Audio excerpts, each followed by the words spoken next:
Hello everyone and welcome to day 3 of learning Illustrator. So before starting day 3, let us quickly recap day 2, what all we learned in day 2. So first of all, in day 2 we learned rulers. I am naming it part 1 because there's lot of things I left in day 2 intentionally because I wanted to break it down into 2 days because I thought it might be too much for you guys to take it in one day, and that's why I thought to break it in 2 days. So anyways, moving on to, then we learned about panel bar, how to arrange or rearrange different panels in panel bar, how to open, close new panels, and then we learned how to open new panels from Windows menu, and we learned how to shrink and expand the panel bar. And moving on, we learned about difference between interspace and workspace. So if you are still confused, interspace includes everything, how it functions. So let's say if you have Illustrator software open, and how everything functions and how everything responds on your click comes under interface, and how you rearrange all that stuff, how you rearrange your panels or toolbars, or how you rearrange everything inside that comes under workspace. Then we learned about workspaces, how to create our new workspaces, how to switch back to existing workspaces, and then in day 2 I did not cover how to manage workspace. So today we are going to cover that part. So before going to that, let us see what all we are learning in day 3. So today we will learn, first of all we will learn how to manage our workspaces. We haven't learned it in day 2. Then we will learn about Illustrator preferences. Today we will learn 2 new tools, Zoom tool and Hand tool. Then we'll move on with screen modes, what different type of screen modes we have in Illustrator. Then we learn about views, if you want to create your own views and how to delete them or manage them. And then about rulers and guides, part 2. So this is the part 2 which I was talking about when I was saying in day 2. So let us jump back to Illustrator now. So here, let me open new file and click on file, new, or you can either press Ctrl and on your keyboard. Press enter. So coming back to workspaces, here I have these workspaces with me, and we learned how to reset workspace and how to create new workspace, but we haven't covered how to manage workspace. So as you can see, I have none of those workspaces which I created in day 2, so I deleted them after I created the video. So let me create some workspaces quickly. You can expand this toolbar, and let's say this is our new workspace, which is workspace 1. We need workspace 1, and again we'll move this toolbar over here, and everything is together now. Yeah, everything is together now, and let us name this workspace 2. Alright, so now we can switch back between our workspace 1 and workspace 2. Now I have to reset this workspace 1 because I made change in workspace 1 and then I named it workspace 2. This also happened in day 2. We learned this. This also happened in day 2, and we learned how to reset it. So here I reset workspace 1 and essentials also. Just quickly go back and reset essentials. Okay, so now let's go to manage workspace, and what it does is it shows me all my custom workspaces which I have made. It doesn't include predefined workspaces from Illustrator. Like if I'm going to click cancel right now, and see all these workspaces which are defined by Illustrator are not present in here. So here I am only dealing with the workspaces I have made. So let's see what all options do we have here. So first of all, we have all our workspaces listed in this box, and then we have this rename bar over here. We can rename our workspaces. If I'm not happy with this name workspace 2, I can give it a fancy name. Let's say for color artist. So now when I press OK, I can see the updated name over here. So now we have workspace 1, and for color artist, that is workspace 2. Now switch back to this workspace and go to manage workspace. So we have seen how to rename the workspace. Now we have one more icon over here, which is new workspace. Now if I want to create a new workspace, it actually works in two different ways. Let's say if I have any of this workspace selected here and I click on new workspace. So basically it created a copy of that existing workspace. But I don't want that. I want to create an entirely new workspace. So for that, what I have to do is click over here in the empty area and make sure that no workspace is selected right now, and then click on new.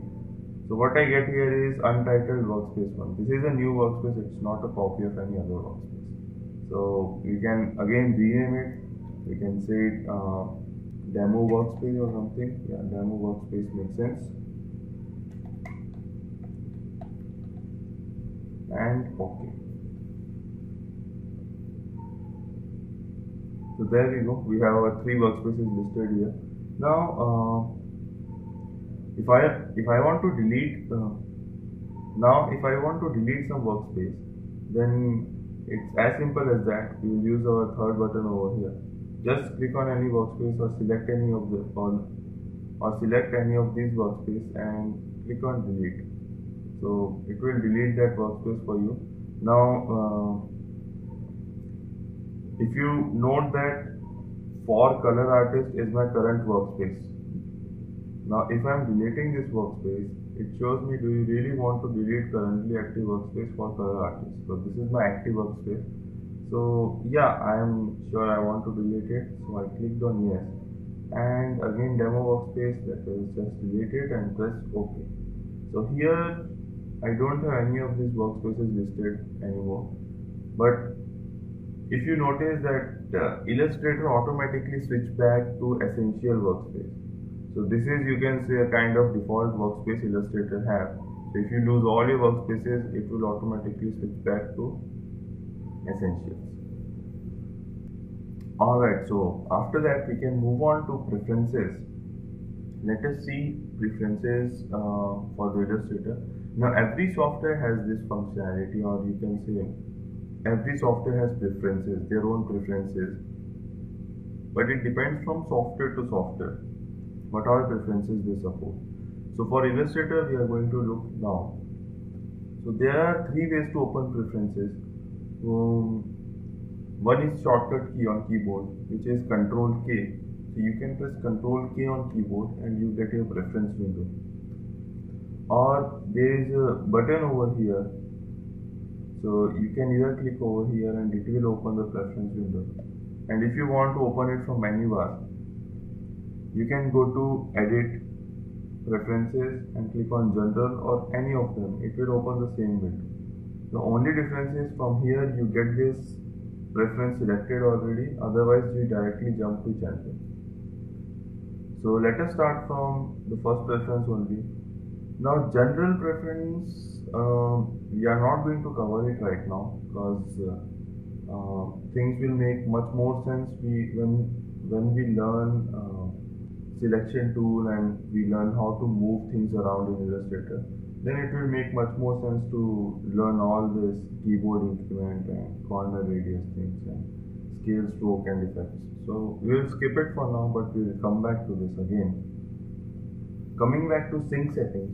Now if you have Illustrator installed on 2 machines or multiple machines and you want to copy all your settings from one machine to other, then this can be used. I'm not going to cover this in detail because this includes online process and I'm going to skip it for now. Then we Then selection and anchor display. Again, this we should not cover now. When we learn about anchors, when we learn about anchor points and control handles, at that time we should learn this. Then you will be able to comprehend it better. So let us skip it for now. Again, for type is for text. So when we learn text tool and all, then at that time we are going to cover this.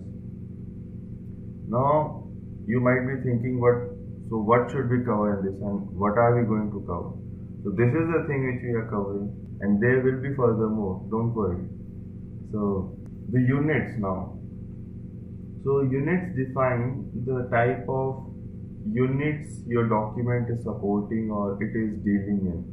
So let us say general. So general, it is saying right now inches. So everything I'm doing in Illustrator is supported in inches except few of them. So we will cover to that. So where we can see this, unit change and all. So let us press OK right now, and I will quickly draw a rectangle over here. So if you note at the bottom right of my cursor, there is a width and height. So it says 537 IN. This is inches. So this is the unit which we can modify from preference panel. Also height, it says 4.21 inch. So this thing we can modify. So when I release it, and again here on the top in option bar, you can see it says 3.99, X is 3.99 IN, that is inches. Width, Y is 4.7088 IN, that is again inches. Width is 6.1954 inch and height is 4.7441 inch. So this is the basic unit which Illustrator deals with in inches. Now we have freedom to change it. So let's say we press Ctrl K again and we go back to units, and from here instead of inches we can select pixels. So let's say I select pixel and click OK. So you can notice all these values, all these units have changed. From IN it has changed to PX, and PX stands for pixels. Now if you would have noticed, along with my units, my value also has changed. So I will show it to you again. Let's press Ctrl K, jump back to units, and instead of pixels, now select inches. Now if you see here, it is 287.629 px. So let us press OK and let's see what all changes are we getting here in x value.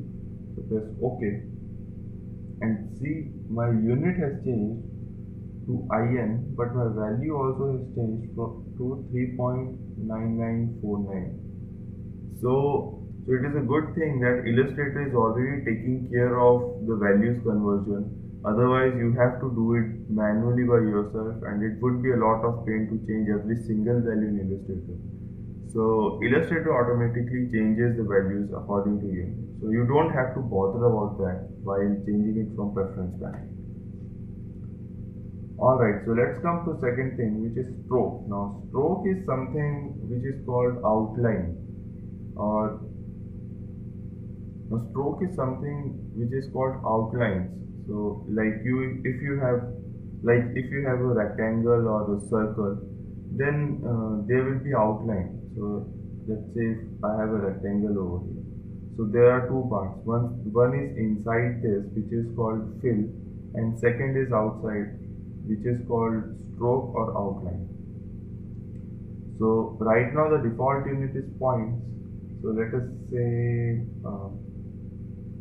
over here we have 1 point, 2 point, 3 point, 4 point, all these things are in points. So this is actually stroke. It says stroke panel and stroke is 1 point. So we can change this unit. From here, if we go to inches, or let me say pixels again. So it says 1 px now. This hasn't changed. I don't know, maybe it's some kind of bug, but here we can see our value changed. And now let's get back to units and see type. So what is this type now? How does this and where it applies. Now again, like I said, type is for text. So if we change something over here, first of all we need some text to see whether this unit conversion is actually doing something or not. So let's say I just type something Illustrator Day 3, and let me just expand it or scale it a bit so it's visible to everyone. Okay, and now here we can see we have our font which is in px pixels. So this font size is in pixels right now, and let's press Ctrl K, go back to units and see type.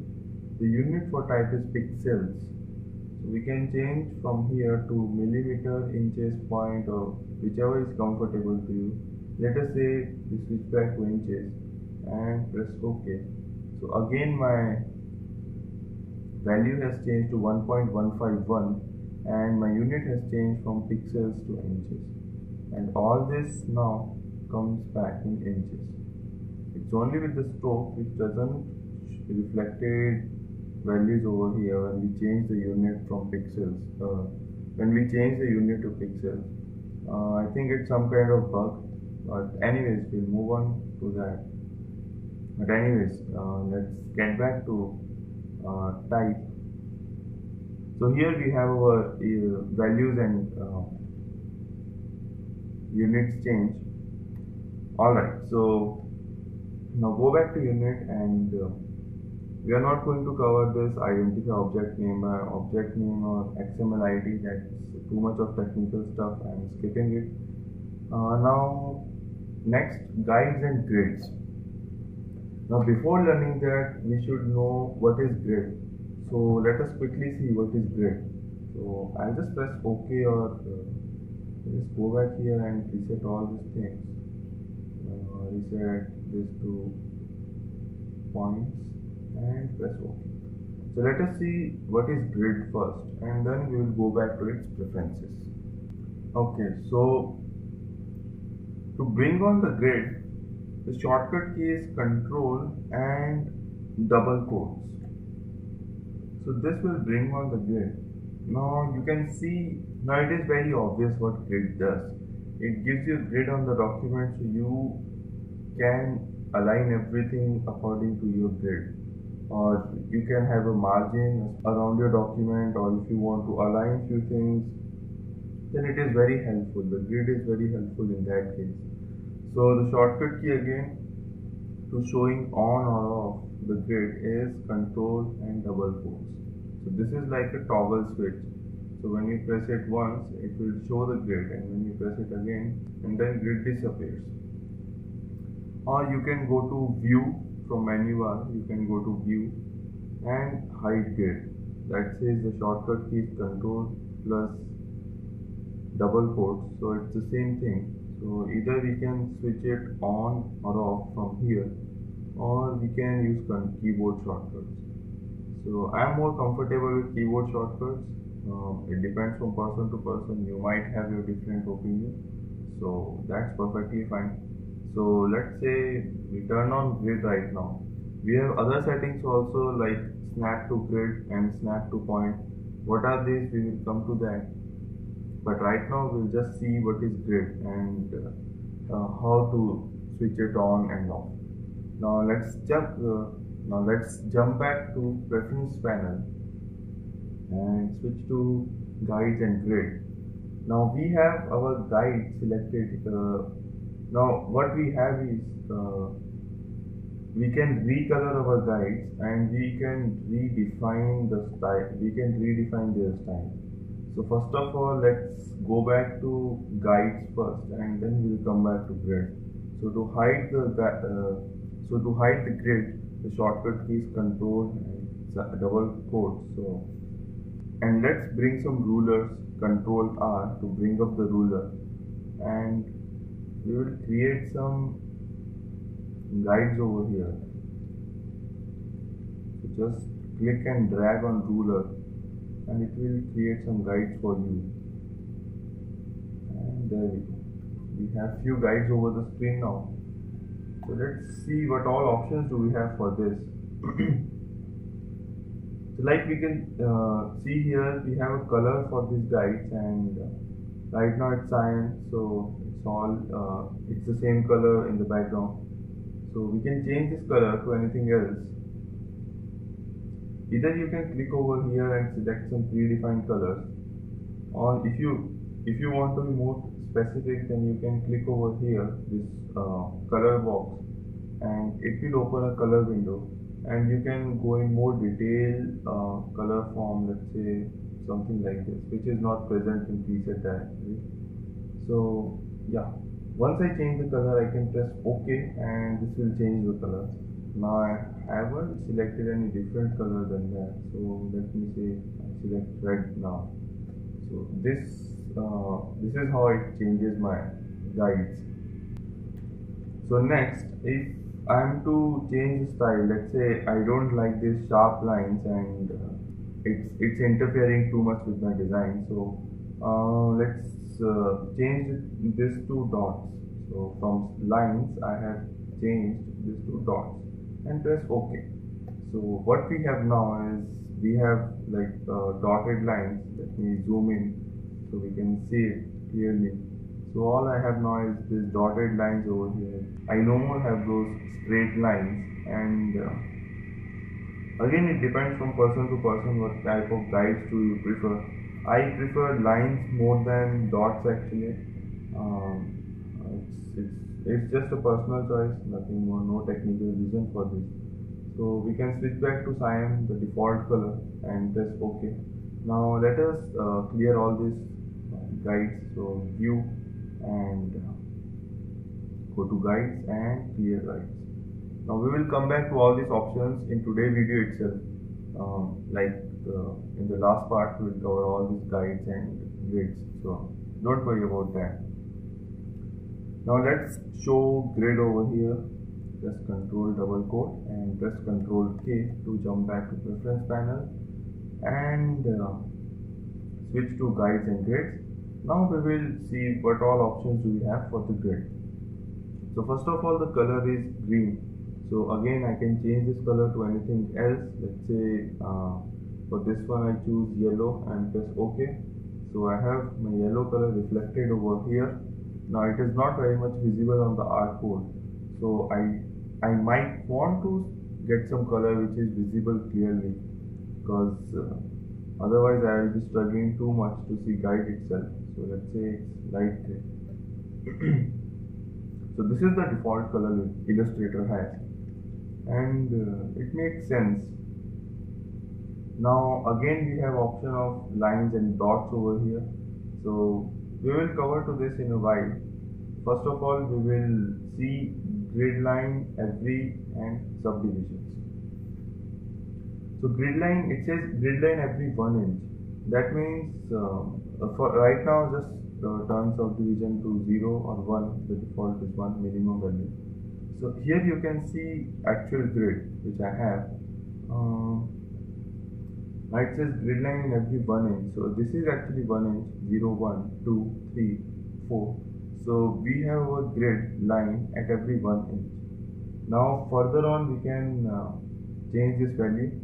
If we change it to 2 inch, so you can see our grid size has increased to 2 inch, 0, 2, 4, 6, 8 and 10. Now again we can subdivide this thing. So let's say subdivision is like every box. If I take this box, in how many levels I want to divide this. So let's say if I want to divide this box into 3 more subdivisions, so press OK. And now you can see, let me zoom in. So this dark line is our grid lines, and this lighter lines is subdivision lines. So it divided every grid box into 3 subdivisions. This is 1, this is 2, and this is 3. And if this is horizontal, if I am to look vertical, then this is 1, this is 2, this is 3. So it divides horizontal and vertical equally, because the grid is square always. In some software you can change grid to rectangle or other shapes, but here we have square grid, so that's okay. Press Ctrl K again, go to guides, and here we can change, let's change it from 3 to 8 and press OK. So we have our grid, our more dense grid here, you can say. And now you can see if I zoom in here, and you can see I have 8 subdivision levels now, which is 1, 2, 3, 4, 5, 6, 7 and 8. The same applies for horizontal subdivision, 1, 2, 3, 4, 5, 6, 7 and 8. So let us jump back over here, and let's change this value to 2, and I'm again going to change it to 1. So this is how we can rearrange our grid in Illustrator. Now we will come to this lines and dots. Now if I switch back to dots, you will notice something, that your lines has disappeared. Actually, it didn't disappear, it is actually these dots are over here. Let me change the color so that it's more visible over white. Let's change it to red. It's still not visible very much, but these are the lines actually. I'm to draw a guide over here. So over here we have our line, and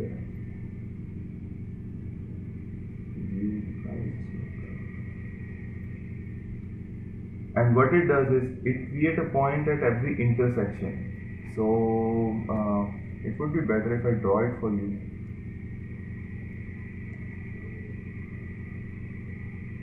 So let's say this is our guide. So let's say this is our guide. And right now I'll just hide the guide. The dots are behind it. So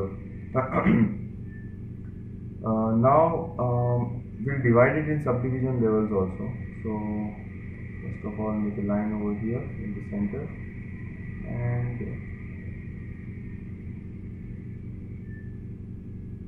it's not exactly at the center.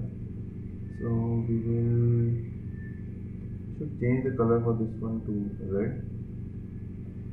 This is for subdivisions. Again, copy this and create vertical subdivisions. Yeah, so this is how my grid is. Let's say this is for every 1 inch, and red line shows my subdivision level. So right now I have 2 subdivision levels, 1, 2. That means my grid box is divided into 2. My grid box is divided 2 times horizontally and vertically. Now when you switch back from lines to dots, so what Illustrator does is, it creates a dot at this point. So here it will create a dot, and here it will create a dot, here it will create a dot, here, and then few small dots over here, here,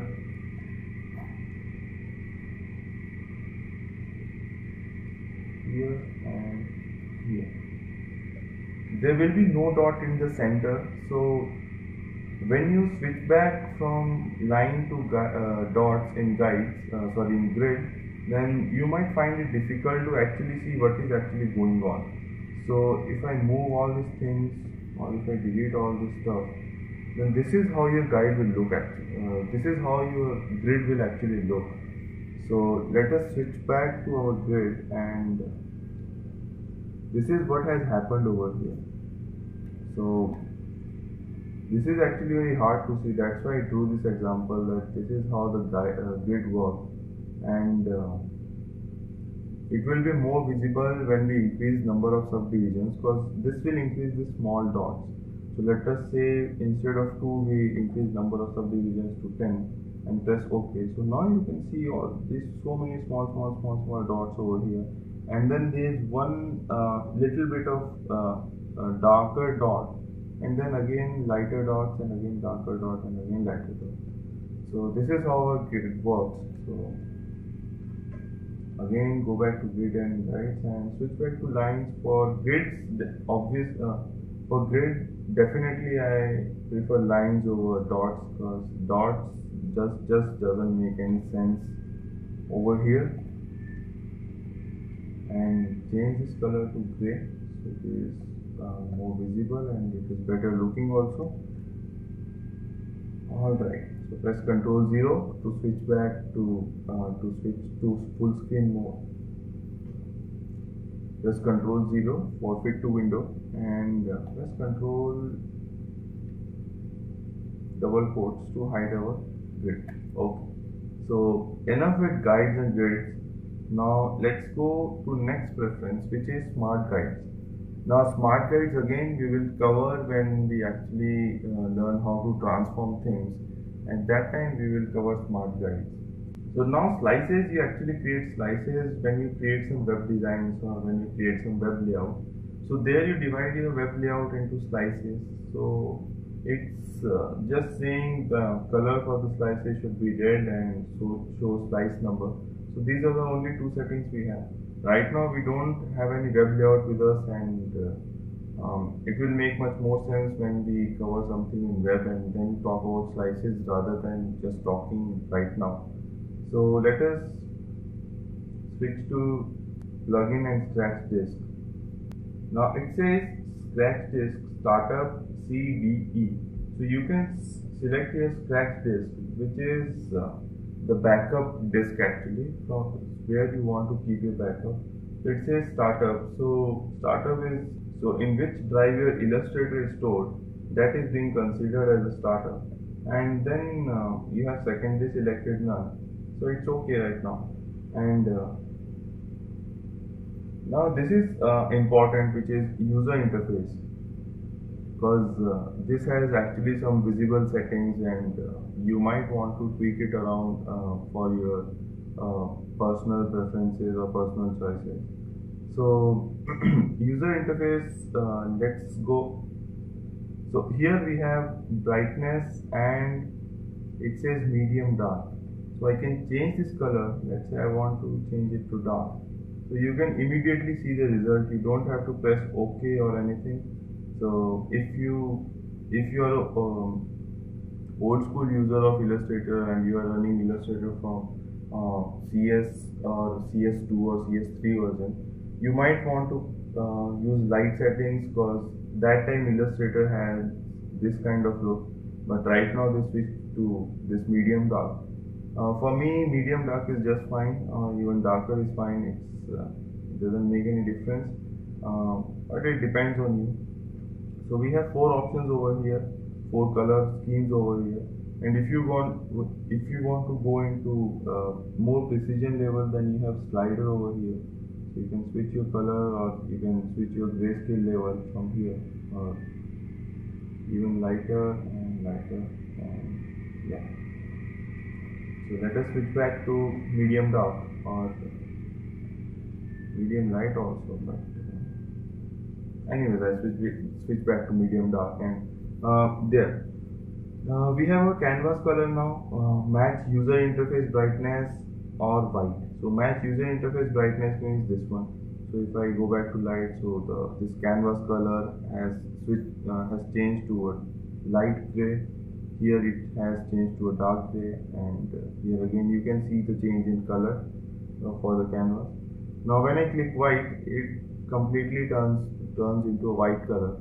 Actually, I don't like white over here because when it is gray, it makes a solid difference between the artboard and the canvas, so it is very prominent. Otherwise, it's not much of a difference over here. I prefer gray over white. So again, it's a personal choice. So you might want to switch to something else. That's completely fine.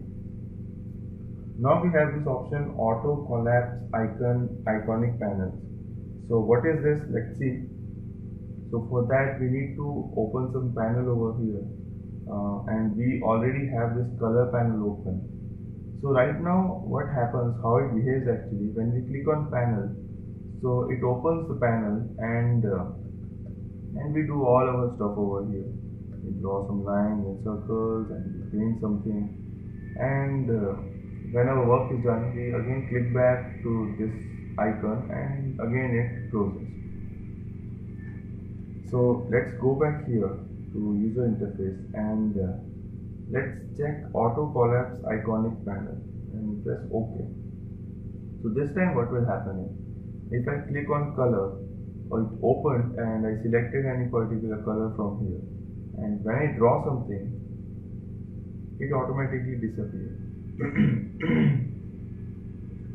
So basically, whenever I click outside this panel, it disappears. So if I am clicking inside it, it's perfectly fine.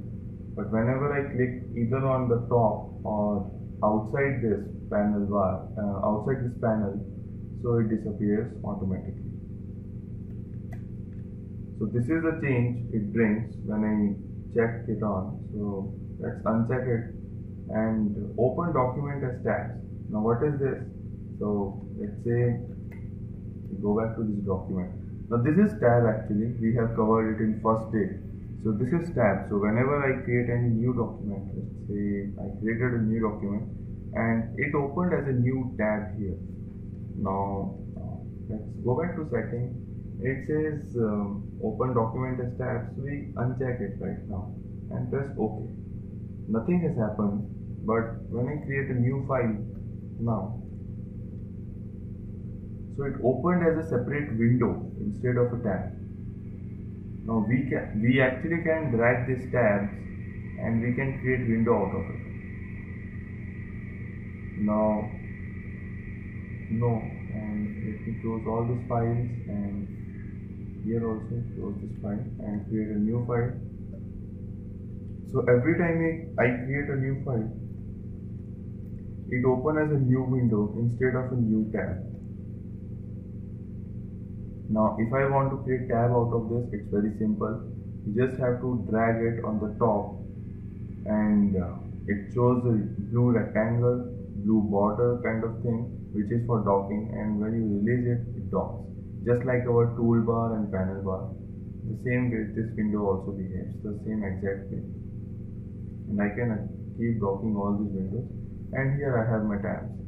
But the question is, if you really want tabs, then there is no sense of unchecking this. So let's just check it back and say OK. So whenever we create some new file, it automatically docks back in tab bar. So yeah, that makes life much easier. Alright, so we have our all files closed and press Ctrl K and let's see what all settings do we have left. And then it says scroll buttons at two hands together. Now what is scroll button? These are the actually scroll buttons we have. This top one, this bottom one, this left, this right one and this left one. So right now they are separated. They are at the top and the bottom, or at the two ends of the scroll bar, which it says at two ends. If we switch it to together, now it says changes will take effect the next time you start Illustrator. So we have to restart Illustrator for that. So just note that we have our scroll buttons over here, and let's quickly restart the Illustrator and we'll see what all changes do we get. So clear clipboard for right now, and again open Illustrator. It's loading, and there we go. File, new, okay. So now if you see, we don't have a top scroll button over here and the left scroll button over there. This is for selection. This is not a scroll button. Instead, we got all our scroll buttons at the bottom right corner. This is for left, this is for right, this is for up, and this is for down. Now I don't like this kind of layout for scroll buttons, so I'm just gonna go and switch back to this. So again I have to restart the Illustrator for that. That's absolutely no problem. And I just restarted it, and so we have our scroll buttons back in position. That's perfectly fine. Now file handling, let's go back to file handling. So we have few options here. Use low resolution proxy for link EPS or display bitmap as anti-aliasing. images in pixel preview. For right now, just don't modify the settings and update links and ask when modify. We'll just leave the settings for right now because the settings doesn't make any sense. Even if we cover it right now, it won't make any sense because we haven't learned enough in Illustrator. So we will switch back. So we'll skip to next setting, which is appearance of black.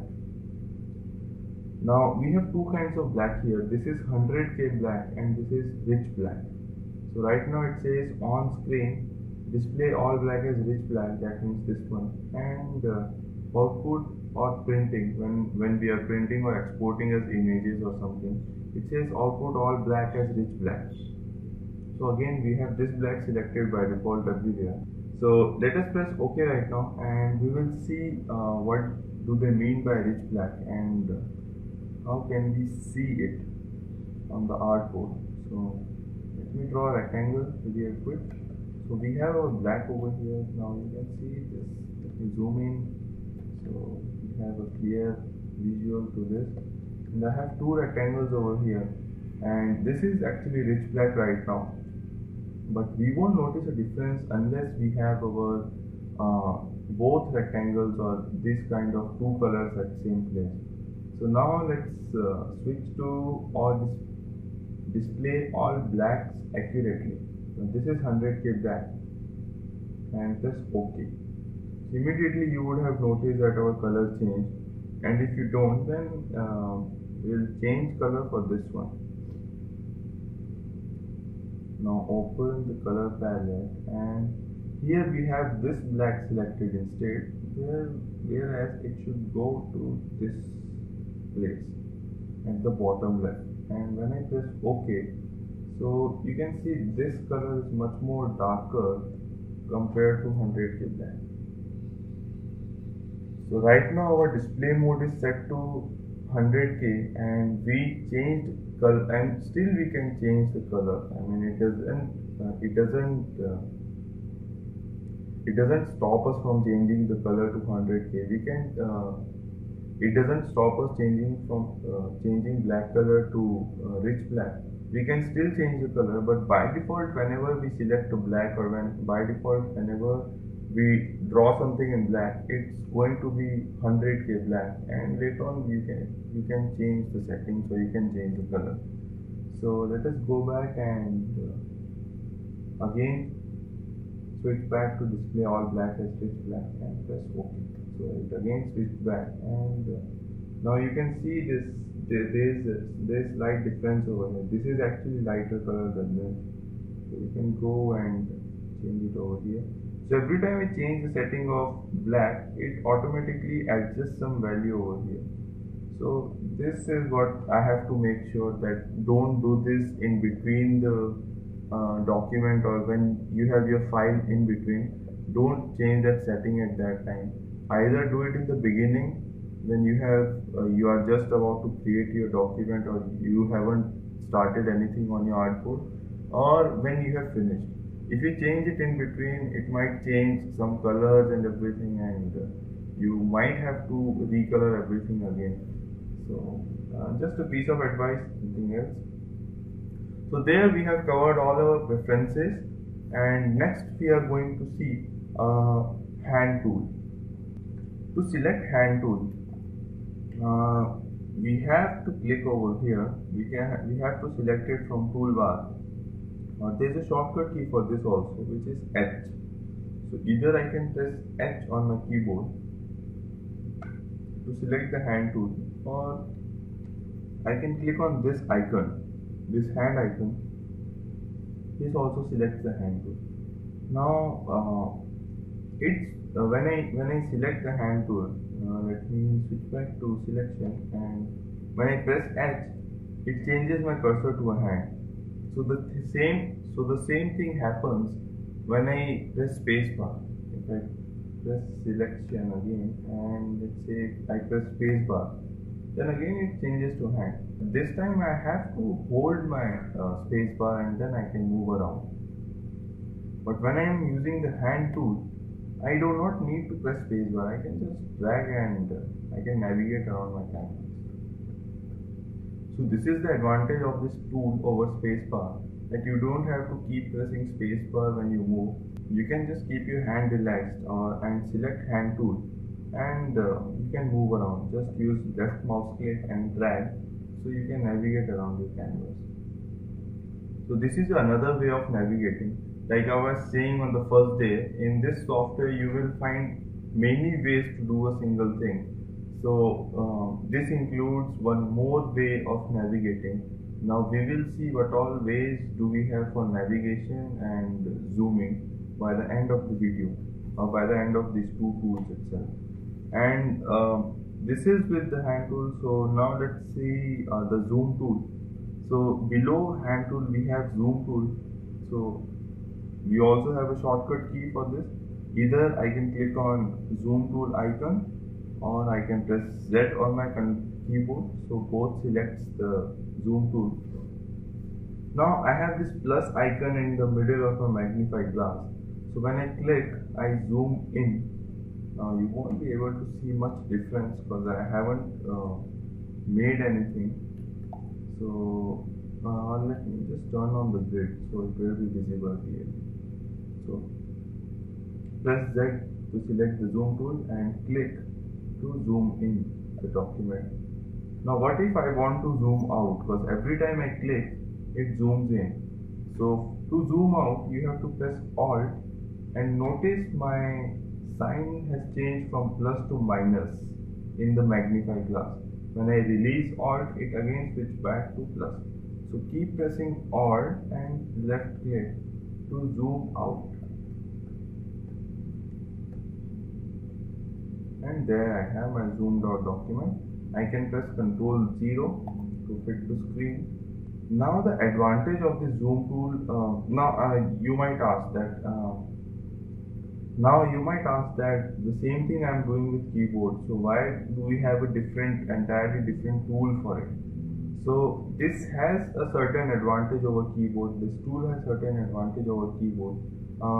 Let us quickly draw something over the artboard, so we have something to talk about. Let's say I'm making something like cloud here. Okay. So now I have two objects over here, or two groups of objects over here, and if I want to specifically zoom on to this thing only, then I can just click and drag with my zoom tool, and it will zoom in to that particular area. Let's say if I am zooming into this part only, so it zoomed in to this particular area. Now if you are to do this with keyboard, you have to press Ctrl negative or positive and then just hold space and move around. But with this tool you can just do it at once. Just drag, create a rectangle, and there you have your view zoomed in.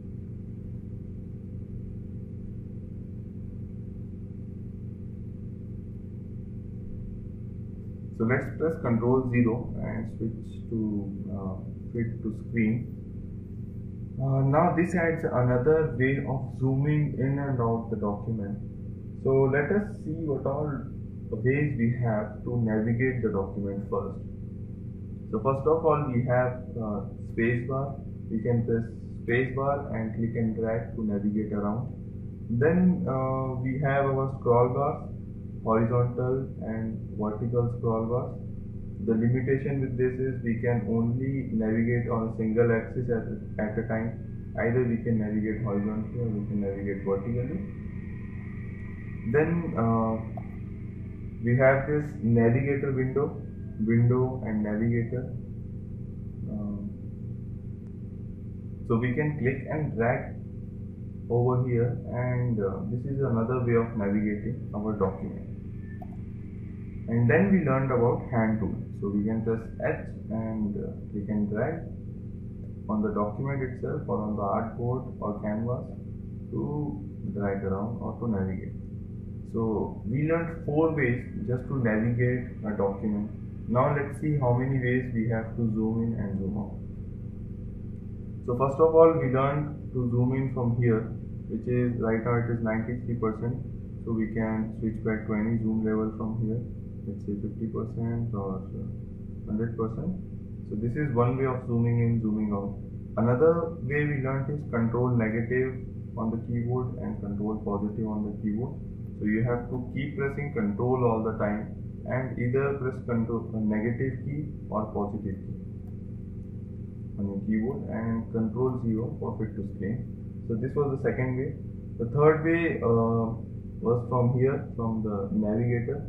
You can click on this icon, the big mountain or the small mountain, and you can zoom in and zoom out from here. Again press 0. And the fourth one we learned is zoom tool, which is press Z to select the tool and then click to zoom in and left click Alt plus left click to zoom out. And then again you can just click and drag to draw a rectangle and it will zoom into that particular area. And press Ctrl 0. So have we missed any zooming options? I think no, we haven't. So alright, so 4 ways to navigating and 4 ways of zooming. So you can see that only for these two things we have 4 ways. So when you come further and we start drawing and making things, so to produce a particular kind of output, you might have thousands of options to do the same thing. So it's okay to stick with the approach or try different approaches. It's completely fine. Alright, so the next thing we are going to see is screen modes. So to switch screen modes, we can either press F key on your keyboard. So F is a shortcut key for screen mode. Or we have an icon over here at the bottom of our toolbar which says change screen mode. The shortcut key is F listed here. And let us click on this icon and see what all screen modes do we have. So one is normal screen mode, second one is full screen mode with menu bar, and third one is full screen mode. So right now we are in normal screen mode, and let's switch to this one, full screen mode with menu bar. I'm just going to click on this and see what happens. It's hard to notice a difference right now. So we have a tab bar over here and we have a plus, minus and all these icons, and see our tab bar disappear, and our this top controls, workspace and all those also disappear. Minimize, maximize and cross button also disappear. And then we have another screen mode which is called full screen mode. So if I click over here, so everything disappears except your canvas. So this is a good option if you want to preview or if you want to showcase your work to your client or your manager. And when you again start working, you can again press F to switch back to normal screen mode, Control 0 to fit to screen, and again start working over here. So F actually cycles between screen modes. So every time you press F, it selects next screen mode and then next, and then again first one and then second one and then third one. So right now we have our this screen mode selected. Let us press F. So we switch back to full screen mode, again press F and normal and again full. So it works like that. Okay, so with screen modes covered, let's see what all views can do and what actually view is. So to create a view, we have to go into view from menu bar, and at the bottom we have two things here, new view and edit view. So let us see what new view does. So first of all, I have the screen selected and I have the zoom level. Okay, so view and new view, and now it is asking me to create a name. So I'm saying 100% zoom, and it's not 100%, actually it's fit to screen. So let's say fit to screen and OK. Now if I am working on this part again and again, it is a good idea to create a view so that I can switch back to this quickly. So let us click on view again and say new view, and I'm naming this one to CLOUD, cloud, and click OK. And again press 0, control 0, and zoom into this, shape over here. So yeah, I just zoomed in, and I'm going to name it another view, which is what should I name this? Abstract. Let's say abstract, because I don't have a name for this. ABSTRACT, abstract, and press OK. So now we have our three views over here, which is fit to screen, cloud, and abstract. So let's see what this view now does. So let's click on fit to screen. So it fits my artboard to the screen, or my canvas to the screen. Now again I can go and switch back to abstract. So there I have my abstract art in focus. If I click on cloud, then I have my cloud in focus. So what it does actually, it maintains your zoom level on how much percent, or the navigation also, I think. Does it maintain the navigation? So let's keep it over here and create a new view, and let's say left aligned, and press OK. So first of all we should click on fit to screen view, and then we will see left align. So yeah, so view manages two things. First of all, it manages your zoom level, then it manages your navigation. So where all you have navigated. So like here we have created 4 views. So let's say if you are working on a project and you are switching back and forth again and again to here, you are zooming in and here again and again over this cloud path. So it is a good idea to create a view of this, so you can quickly go back here and switch to cloud, and quickly press Control 0 or something to switch back to your full screen, or sorry, to fit your artboard to the screen. So this is how view can be used. And then we have this edit views here. So like we saw in edit workspaces, it's the same thing. You can click on any of the view and you can rename it. And here we don't have a new icon over here. We cannot create new views from here. Only thing you can do is rename and delete views. So let us just first of all, let us try renaming something. We'll rename this cloud and RE and MED. I just renamed it. Press OK. So click to view, and we have our cloud renamed, the updated name over here. That worked really great. So click on edit, and let's delete. Now deleting is very simple task. Just click on any of the view and press delete. So click on the view and press delete and press OK, and there we go. We have all our views deleted. So we have no more views. Alright guys, so this is it for day 3. I know we were supposed to cover guides and rulers in this video also, but we are running out of time, and there is just too much of stuff going on in a single video. So I am thinking to leave it for this video, and we will cover it in day 4, so that you will be able to understand it better. And with this I will close this video. I see you in my next video. Goodbye.